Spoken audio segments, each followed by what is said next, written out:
It's that time again. It's time for another Saturday night special where we talk about everything rockhounding related.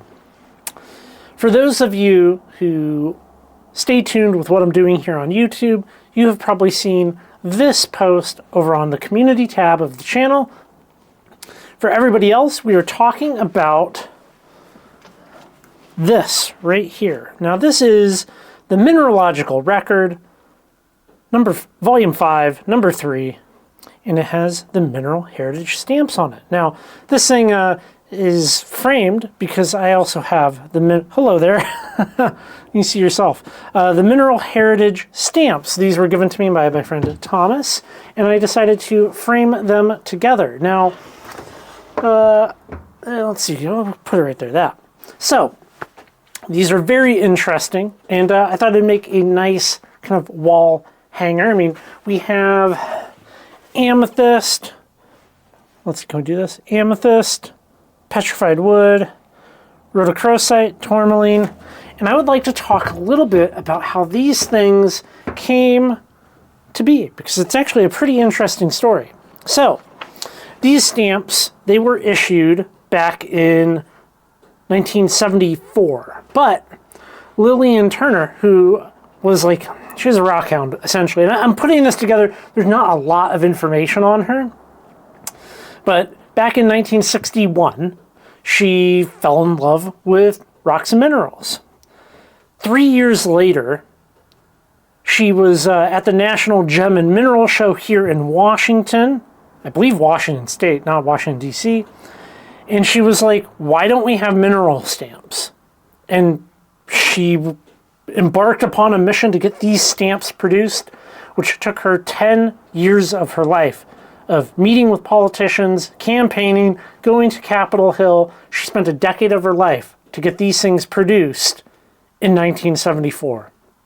So petrified wood from the Petrified Wood Forest of Arizona, tourmaline from San Diego, rhodochrosite from the Sweet Home Mine in Colorado, and amethyst from South Carolina. That's what we have here. After these came out, she then spent another 18 years of her life campaigning to get the 1992 set produced. It is quite the thing to see. Obviously, they were featured on the mineralogical record, and my buddy Thomas gave me these 4, and I got them framed so that they can match, or they'll go up in my office, and it's kind of a cool piece of history. Now, I'm not much of a stamp guy, but I am a mineral guy. All I need now is I need 4 examples that match, and it could be like amethyst and petrified wood and rhodochrosite and tourmaline, like on a shelf next to it. But I thought that was interesting. I can't imagine spending close to 3 decades of my life to get a couple of sets of stamps produced, but still quite the feat. And since there isn't a lot of information on her, I'm putting her name and mineral heritage stamps probably in the title of this or tagged somewhere, and hopefully somebody else can see it. Maybe a stamp person can see this and chime in on it, because I'm not a stamp guy, but I like this, I like that, you know. Well, the world of ultraviolet light has really taken on me. I now have a whole host of lights, and I actually, I found a semi-good way of taking care of them all, which is in the world's cheapest handgun case. So maybe you saw the midwave video this week. Well, there's a couple of things that I didn't know about these lights, which now that I'm seeing it, I'm like, one of the downsides that I initially thought of when I saw these was they're kind of big, and the creator was like, well, just shorten them. And I was like, what? Wait, what? Okay, so check this out. These things, they fully come apart. You can take the tail button off, and we can take the 2 big batteries out, and you can take this center tube off, and you can put your tail cap back on, and now you just have a little light that has one battery in it, and it still functions. After seeing this now, I'm like, oh, you know, for taking a little trip into an underground mine with a light, this is such a better form factor.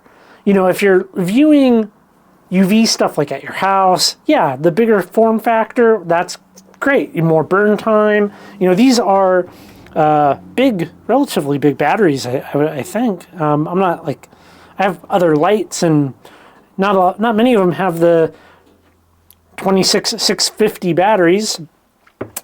All of the UV lights from all the different companies that I've gotten UV lights from, they all come with a charger, and all of the you know, it's a free thing, right? Like, you know, the chargers are not super great. I mean, I don't think anybody's going to say that they are. I mean, it's like a free item. You're getting a light and a free charger, essentially. I did pick up on Amazon this like dual battery charger, and it takes all of these sizes, if you can see that, all of these sizes here, which is great because I have now multiple lights, multiple different batteries, but it has really been an eye-opening experience being able to get all these different spectrums of light. A couple of things have came up, some repetitive questions. People have asked me what would be the best spectrum to buy. Now, that is hard. I think the standard answer that everybody's conditioned to say is shortwave. I'm going to push back a little bit as somebody who is in the Western United States. Long wave can be very, very good and very beneficial. You know, a lot of things can get that nice green glow. I mean, for years before getting midwave and shortwave lights, we've had long wave here, and we've shown it on different types of agate and calcites and crystals and, you know, thunder eggs and just all kinds of stuff. So, you know, there is definitely a place for long wave, and also long waves are quite affordable, So my recommendation is an affordable long wave, then a short wave, then a midwave, unless, of course, you're someplace with a ton of calcite, because calcite looks incredible under midwave light. Now, I do happen to have a piece of, well, I guess, yeah, well, I have this here. I have this here, and we will look at this under midwave, not a photo. We're just going to look at this on video, which isn't ideal. I mean, in the perfect world, you're looking at these things under, well, with photos, because that's the best. Oh, hey, you can still see the Christmas lights. Okay. Look at this. There's a couple of large pieces of calcite in here that are just straight popping. Now, you're viewing this under midwave, which looks really good. Looks very good. And you do get a little bit of reaction under the shortwave. Right there.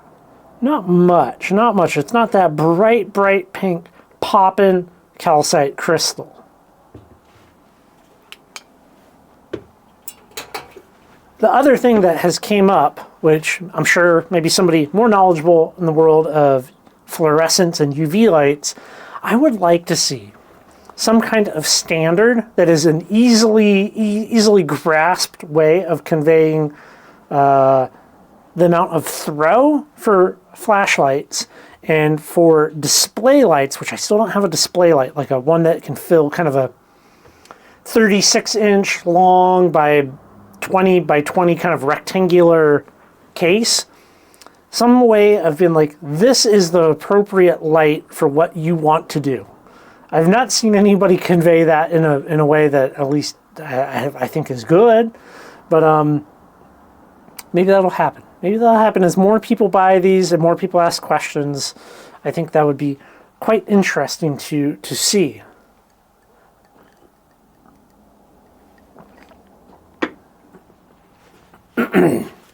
Well, I do want to, we're talking about photos tonight. Now, I guess tonight's really the night of discussing things I don't know a whole lot about. I know a little bit about, a little bit. Stamps, I know a bunch about these ones. These UV lights, you know, I know a little bit. We are talking about photos, talking about rock photos. Now, for a lot of people out there, there's a lot of great photographers. I'm sure we have some good photographers here watching this right now that might cringe at some of this advice, but I think it holds true for the most part. And correct me if I'm wrong. Now, I'm sure if you're into the world of rocks, perhaps you have seen a very blurry photo just like this. Now, this photo is kind of the result of being in a dark space, using a cell phone, holding a rock, and holding the cell phone, and we have two things moving independently in space, and you're trying to take a photo, and it comes out looking bad. Now, maybe you try a little bit harder, and you can take a photo that kind of looks like this using that technique. Now, blurry handheld photos are not the way to go, because for a lot of us here, we share photos with each other, you know. There's Facebook and Instagram, and, you know, I have a Patreon. People are sharing photos, and we want to be able to convey what it is that we have, and part of that is being able to take a quality photo. The other thing that I see people do is wet their rocks before taking the photos, and you get this very wet, shiny image, which is it's not helpful. It's not helpful to do a wet, shiny, handheld thing. It's just not going to work with a phone. And that is, you know, the thing. Like, there are plenty of great cameras out there that you could take amazing photos with. And, you know, I don't even have an amazing camera. I have a mid-tier camera that I'm actually filming this on. And I think I can take some pretty good photos. And we'll look at some of those here shortly. So we're not doing handheld. We're not doing dark and blurry. We're not doing wet and shiny. We are going to be using one of these. Now, you don't have to get this exact same thing, but this is a little tiny benchtop tripod with a phone holder. It goes like this, go like that, okay? And you can loosen that, and you can angle your phone to take the picture that you want to take. This is really good. It isolates the movement part, and you can angle this, right? You can angle your camera, your phone here, so that you are perfectly kind of parallel with the rock that you want to take a picture of, kind of like this. We can grab another rock here, and we can, you know, prop this guy up if you need to, and you can take your photo as parallel, yeah, I guess, to the face that you're trying to show. That will dramatically improve the quality of your rock photos. Here is a photo that is significantly better, taken with this phone, which is a Samsung Galaxy 21, the entry-level one, and it is an full auto, HDR photo. And we should probably talk a little bit about what HDR is. I hate HDR. HDR is high dynamic range. If you've ever taken your phone out and you've taken a photo of the evening sunset, and the image looks so much better than what your eye can see, that's a problem. That is HDR wizardry happening, where it is using your multiple lenses, and it is taking a dark image and a normal image and a really bright image and mushing them all together into one kind of composite photo, and generally it looks very sharp and very saturated, more so than what your eye would see. And I don't like that. The goal here is to accurately convey what a thing is to your friends, or maybe you're seeking identification, something like that. HDR, no. No HDR. You can turn the HDR off on your phone and get significantly better photos with this. The next thing, we're going to set a 2-second timer. A 2-second timer on here. So no HDR. No pushing it, because when you push it, you push your button, you're going to get a little bit of wiggle. The timer allows that 2 seconds, 5 seconds for it to settle and take the image. So here's a slightly better photo that you could take. Full auto, no HDR, the phone on the tripod, and then with a crop. See, one of the problems is the focal depth here. This being a very 3D object with depth, not everything is going to be in focus. Now, one of the problems I've seen a lot is people will take a photo and they'll look at it on their phone like, you know, it looks like this right here, and they're like, that's good. And then it gets emailed out or gets posted on the internet, and when you look at it in full size, because it's a large image, it looks blurry. It looks blurry. You can't tell. What you're seeing is like pixel compression making it look good on your phone, but you didn't actually like look at the actual photo. So we want to take something. We want to do something here with your phone so that you can take a very good photo. Well, maybe not very good. Good enough. A good enough photo. Let's go with that. So I think the next kind of step that you could potentially take is going with manual mode.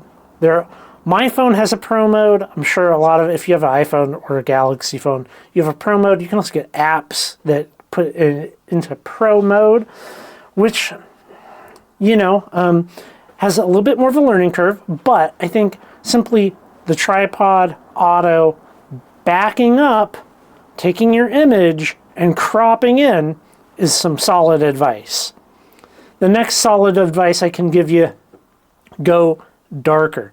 If you take an image that is really, really bright, like you're aiming a bright light at something, you're removing that data, you're removing that information from the image, as opposed to if it's a little underexposed, the information is there and you can brighten it up a little bit. You can brighten it up, but you can't put, I hope somebody smarter than me chimes in here. You can always brighten a dark photo, but you can't darken a bright photo because the data's not there. It's just being washed out with light, you know? Well, that's what you can kind of accomplish with a cell phone versus this photo right here, which is taken with the camera I'm actually shooting my video with here, which is a Sony ZV-1F point and shoot camera, and we can flip kind of back and forth between my photo and this. Clearly, my $400 point and shoot camera can take a much nicer photo, and this is just a JPEG, not a RAW, untouched, than the phone, you know? Going back and forth between these two, phone and Sony produces a greater depth of field. It's a crisper image. We can really see the calcite, siderite, and quartz in this picture, and I think it looks really good. Really good. You know, it's not all about megapixels. There's sensor size, color science. There's a lot to it. There's a lot to it. But focusing just on the phone, you can do a lot with the phone. If you just do a couple little things, you can take some significantly nicer photos. And that is the goal here, to match what our eye sees.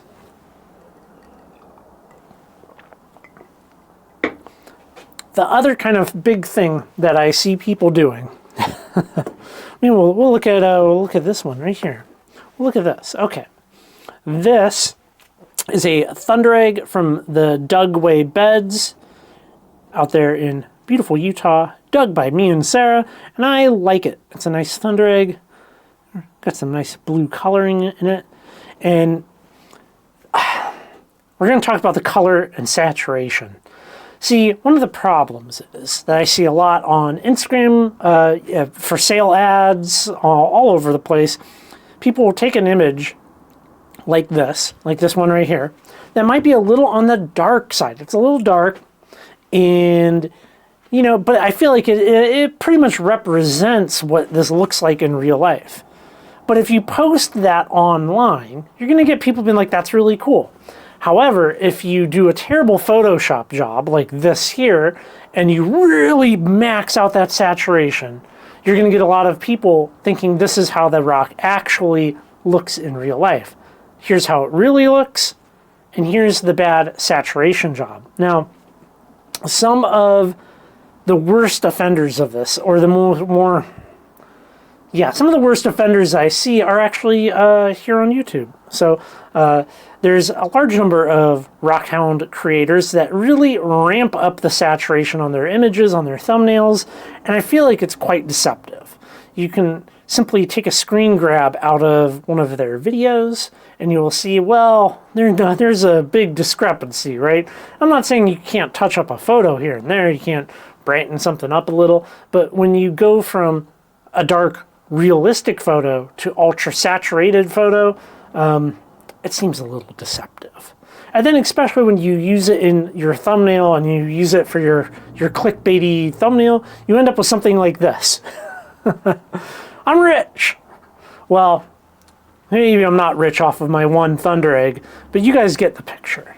So I think with some basic practice, and maybe even the potential of mastering your manual mode of your phone, you can both take better photos, and you can also do photos of some of these fluorescent minerals, because you're not doing that in auto. That is really a manual mode. We've talked about it here on the shortwave video, and then I actually have a video up on Patreon specifically walking through the using of a manual mode and taking these photos. I think it would be really helpful to anybody that is out there. Go check those out if you're so inclined. Yeah. What do you think? Stamps? UV? Taking photos? One of these things? I'm a fan. I still use my phone. Sometimes it's just quicker, you know? You want to send somebody a picture of something? This is the way to go. And these are very cheap. You know, these little tripods, this one goes up actually. So like you can even get it a little bit higher. Very cheap, and you don't have to buy anything nice. You know, it's not really a travel tripod. It's just a thing to take some slightly nicer photos, and you can save them, enjoy them, and share them. Well, who wants to see me go get some amethyst, petrified wood, rhodochrosite, and tourmaline? Wouldn't that be fun then? That'd be a fun trip. Well, thank you guys so much. I appreciate you, and go check out all the things on the website, and I'll talk to you later.